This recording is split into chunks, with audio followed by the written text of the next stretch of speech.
Welcome to Sweet Life Beat Life. We hope this video helps. You start by minimizing variables. Power off the monitor and unplug all cables, then reconnect a verified HDMI or display port cable securely. This rules out loose contact.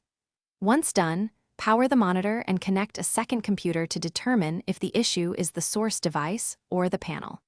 You should also capture the lines on your phone and note whether they change with resolution or refresh rate, because that information tells you whether the problem is signal, firmware, or hardware related. You now focus on the signal path. Set the display to its native resolution and try both lower and higher refresh rates to see if lines shift or vanish. This step isolates timing issues. Next, update GPU drivers, and if the monitor vendor provides one, install the monitor firmware because software fixes can clear timing glitches. Make sure to swap ports and adapters. Use a different HDMI or display port jack, and try a powered USB-C adapter to rule out insufficient power or faulty connectors. You finish by verifying hardware integrity.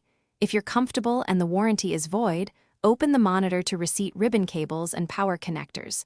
Loose internal cables often cause horizontal or vertical lines. Once receipted, power and test again. If lines persist, try a different panel or an external monitor to confirm a panel failure.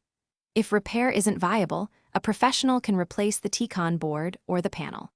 If nothing works, perform a factory reset and use the service menu diagnostics as one last troubleshooting step.